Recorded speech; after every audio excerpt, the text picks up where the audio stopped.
उम्मीद करो जब 2 महीने से भारत में लॉकडाउन है तो लोगों के खाने के लाले पड़ गए, ना कोई बिजली का बिल दे पा रहा है, ना ही कोई खाने का इंतजाम कर पा रहा है।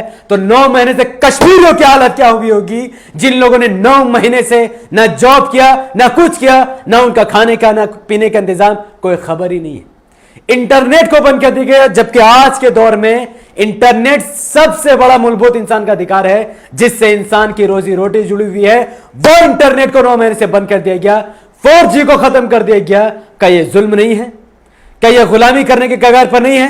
क्या यह अत्याचार नहीं है? बिल्कुल यह अत्याचार है, जिसका फिक्र किसी को भी नहीं है। कश्मीर को, जब कश्मीर की बात आती है तो हमारे देश की सरकार हजारों की तादाद में आर्मी को कश्मीर पर उतार देती है ताकि वहां कोई हल्ला गुल्ली ना करे। वहीं जब चाइना हमारे 20 जवान को मार देती है तो हमारे देश की सरकार कहती है कि हमने उनसे एग्रीमेंट किया था गोली ना चलाने की, इसीलिए हमारे आर्मी ने उनसे बदला नहीं लिया। यह कौन सा बेवकूफ वाली बात है? आर्टिकल 370 भी एक एग्रीमेंट के बुनियाद पर कश्मीर का विलय भारत से हुआ था, और आज कश्मीर के लोगों को धोखा देकर आर्टिकल 370 को खत्म करके ताकत और बल प्रयोग करके कश्मीर को भारत में कब्जा ले लिया गया, भारत के अंदर कंट्रोल में डाल दिया गया, जबरदस्ती पूरे कश्मीर को कैदी बना लिया गया। जब कश्मीर की बात आती है, कमजोरों की बात आती है, वहां पर इनको एग्रीमेंट याद आता है। वहां एग्रीमेंट को नहीं याद आता है, एग्रीमेंट को तोड़ देते हैं। जहां पर चाइना जैसे मजबूत कंट्री अपनी आर्मी को लेकर घुसकर हमारे जमीन में घुसकर 20 जवान को मार देता है, वहां पर इनके एग्रीमेंट को सांप सूंघ जाता है। वहां इनको अपना एग्रीमेंट याद आता है कि हमने एग्रीमेंट किया था गोली ना चलाने की। इससे बड़ा मुनाफिकत, इससे बड़ा हिपोक्रेसी, इससे बड़ी जहालत, इससे बड़ी कायरता यह भारतीय जनता पार्टी हिंदुत्व आइडियोलॉजी के लोग पूरी दुनिया में दे ही नहीं सकते हैं। आज पूरी दुनिया में भारत की थू थू हो रही है। मुझे बुरा लगता है, मैं इंडियन सिटीजन हूं मुझे, क्योंकि भारत की तूती हो रही है, हिंदुओं की नहीं, ना ही मुसलमानों की, भारत की। कि चाइना ने घुसकर हमारी जमीन हड़प ली, 20 सोल्जर को मार दिया, और हमारे देश की सरकार एग्रीमेंट की दुहाई दे रही है। वहीं पर कश्मीर को बल प्रयोग कर उनका एग्रीमेंट को खत्म कर दिया गया। कितनी शर्म की बात है। मैं मिलिटेंट का किसी भी तरीके से सपोर्ट नहीं कर सकता। जिन लोगों ने हथियार को उठाया, जितने भी सारे आज कश्मीर में मिलिटेंट है और जो आज भी बन रहे हैं, वो लोग कश्मीर को डुबा रहे हैं, कश्मीर को बर्बाद कर रहे हैं हथियार की बुनियाद पर। क्योंकि लड़ाई कश्मीर की जो भी जरूरत है उसको हल करने का लड़ाई सहारा नहीं है, लड़ाई सॉल्यूशन नहीं है, बल्कि सॉल्यूशन सिर्फ और सिर्फ डेमोक्रेसी है, अच्छी सरकार, ईमानदार एमपी एमएलए काउंसिलर है।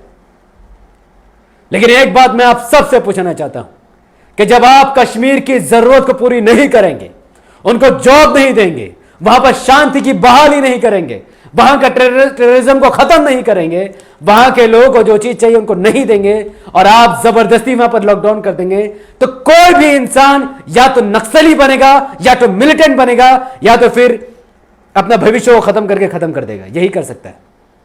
इससे ज्यादा और क्या हो सकता है? क्या हो सकता है इससे ज्यादा? कि आपके सामने कश्मीरी लोग, कश्मीरी अवाम, मैं कभी कश्मीर नहीं गया, रिपोर्ट पढ़ता हूं, जो लोग एलिगेशन लगाते हैं कि इंडियन आर्मी ने उनके साथ अत्याचार किया, लड़कियों के साथ छेड़छाड़ किया, या मासूम कश्मीरियों की हत्या कर दी, मैं ये नहीं कहता है कि वो सच कह रहे हैं और मैं उनका सपोर्ट करता हूं, नहीं, बल्कि इतना जरूर कहूंगा कि इस मामले में आज तक इन्वेस्टिगेशन क्यों नहीं बैठाई गई? क्या एक तरफा कश्मीरी लोग गलत बोल रहे हैं? हो सकता है हमारे इंडियन आर्मी की आड़ में, इंडियन आर्मी में ही कुछ घटिया लोग घुसकर इंडियन आर्मी को बदनाम करने के लिए सब करते हो। क्या उनको इंडियन आर्मी से निकालना जरूरी नहीं है? असम से भी ऐसी खबर आई थी और कश्मीर से भी। तो मैं इतना ही कहूंगा कि हमारे देश की सरकार खुद चाहती तो कश्मीर का पूरा मसला को हल कर देती, लेकिन वो ऐसा नहीं करेगी। कश्मीरी पंडित की दुहाई देते ही कश्मीरी पंडित को भगाया गया, सबका सब झूठ और फेक अफवाह है।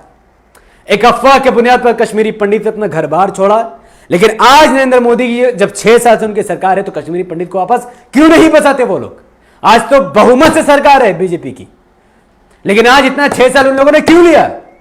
जब आर्मी भी वहां पर है, इनके लोग भी वहां पर है, कई सारे गुंडे वहां पर इन लोगों के हैं, तो फिर आज भी कश्मीरी पंडित को भटकते हुए क्यों छोड़ दिया गया और कश्मीर में कश्मीरी पंडित को क्यों नहीं बसाया गया? क्योंकि इनको राजनीति करनी है ना, हिंदुओं का बेवकूफ बनाना है, फिर इलेक्शन में कहेंगे कश्मीरी पंडित को बचाना है, जबकि इस बार ये लोग कर सकते हैं, लेकिन नहीं करेंगे क्योंकि उनको पॉलिटिक्स खेलना है, मुसलमानों को तकलीफ देना है। कई सारे कश्मीरी मुसलमान कई इंडिया के कोना कोना में जाकर वो पढ़ाई करते हैं, कॉलेज करते हैं, और हिंदुत्व हिजड़ा आइडियोलॉजी के लोग उनको पकड़ पकड़ कर मारते हैं, तो बोलो वो कश्मीरी मुसलमान, वो कश्मीरी इंसान, वो कश्मीरी नागरिक अपना कश्मीरियत को बचाने के लिए हथियार नहीं उठाएगा तो क्या करेगा? आप कोई आतंकवादी पैदाइशी नहीं बनता है, सरकार उसे आतंकवादी बनाती है, सरकार उसे नक्सली बनाती है, सरकार उसे गलत रास्ते में जाने पर मजबूर करती है, क्योंकि सरकार उसका हक को मारती है। मैं फिर कहता हूं कि कश्मीरी जो नौजवान मुसलमान जो भी हथियार उठा करके हैं, वो कश्मीर को बर्बाद कर देंगे, वो कश्मीर को नहीं आबाद कर सकते हैं। कलम की बुनियाद पर ही आपको आपका हक मिल सकता है, ना कि हथियार की बुनियाद पर। जो जिहाद के नाम पर गलत प्रोपेगेंडा मिलिटेंट फैला रही है, वो आपको धोखा देने के लिए है। वो लोग अलग लोगों के लिए काम कर रहे हैं, आपके लिए काम नहीं कर रहे हैं। कश्मीरी लोगों को मिलिटेंट से अलग हो जाना चाहिए, और जो भी मिलिटेंट मेरी इस वीडियो को अगर देख रहा है, अगर कोई वहां पहुंचा सकता है, तो वो समझे कि आपका हथियार आपकी कश्मीरियत को खत्म करके रख देगा, क्योंकि आप इंडियन आर्मी से मुकाबला नहीं कर सकते हैं। और यही वक्त है हमारे भारत की सरकार को कि जब चाइना ने एलएसी में भारी तादाद में डबल सैनिक वहां पर बढ़ा दिया है, हमें इस वक्त इंडियन आर्मी की जरूरत है, तो मिलिटेंट के साथ मुठभेड़ में हमारी इंडियन आर्मी बिजी रहेगी, वहां पर चाइना इंडिया पर कब्जा कर लेगी। इसीलिए पूरे कश्मीर से इंडियन आर्मी को निकालकर वहां पर भेजा जाए चाइना के साथ लड़ने के लिए, चाइना से जंग का ऐलान किया जाए और कश्मीर में वोटिंग कराई जाए। वो कश्मीर कश्मीर में रहने वालों का है, वो जहां चाहते हैं रहे, जैसे चाहते हैं रहे, उनसे बात कीजिए, उनको जरूरत को पूरा कीजिए, वो हिंदुस्तान, वो भारत में खुशी खुशी रहने को खुशी खुशी रहने को तैयार हो जाएंगे। लेकिन भारत की सरकार ऐसे नहीं चाहती। ये सरकार फितना, फसाद, शांति सरकार से कोई लेने ही देने नहीं है। डेमोक्रेसी की हत्या करने वाली ये घटिया सरकार ये क्या करेगी? कोई भी सरकार चाहे तो एक मिनट में नक्सलियों को भी डेमोक्रेसी में ला सकती है, आतंकवादी को समझा समझा कर यहां पर ला सकती है, उनका हक को दे सकती है। अगर किसी को बाप ने किसी कश्मीरी नौजवान के बाप को या उसके मां के साथ छेड़छाड़ या उसके बहन के कुछ भी अगर इंडियन आर्मी ने अगर किया है, तो इन्वेस्टिगेशन बैठाकर उसके साथ इंसाफ की जाए, वो खुद मिलिटेंसी को छोड़ देगा।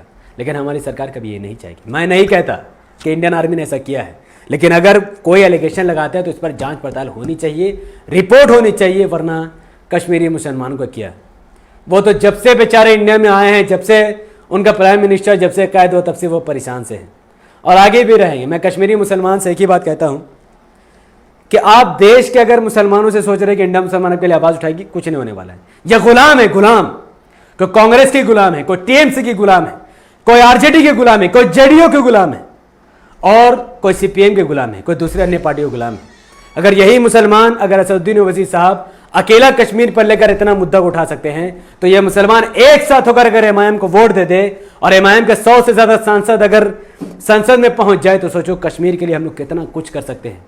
कश्मीर की मांग को पूरा कर सकते हैं, स्कूल कॉलेज हॉस्पिटल को वहां पर दे सकते हैं, रोजगार दे सकते हैं। जब कोई फ्री ही नहीं रहेगा तो आजादी का नारा कौन लगाएगा? जब कोई फ्री ही नहीं रहेगा तो मिलिटेंट में भर्ती कौन होगा? हर किसी के पास जॉब होगा तो आतंकवाद भी खत्म हो जाएगा। लेकिन ये मुसलमान, इनके अंदर की गुलामी खत्म ही नहीं हो रही है। फिर भी मुझ जैसे कई सारे लोग इनके अंदर की गुलामी खत्म करने में लगे हुए हैं, ताकि ये तमाम सतर्क और मुसलमान एक पार्टी को, एमआईएम को वोट दे, सक्सेस करे, और कश्मीरी और दुनिया में जितने भी लोगों की लिंचिंग आज भारत में हो रही है, सबके खिलाफ आवाज हो सके, उनके साथ इंसाफ किया जा सके, और हिंदुत्व आइडियोलॉजी के लोगों से मुंह तोड़ जवाब दिया जा सके कि वो लोग लिंचिंग करने पर बिलीव करते हैं और हम लोग शांति कायम करने पर बिलीव करते हैं। बहुत बहुत शुक्रिया। अस्सलाम वालेकुम वरहमतुल्लाहि वबरकातुहू। अल्लाह की सलामती, रहमत बरकत अब तमाम भाई और बहनों पर हो। मे अल्लाह बी पीस अपॉन अस।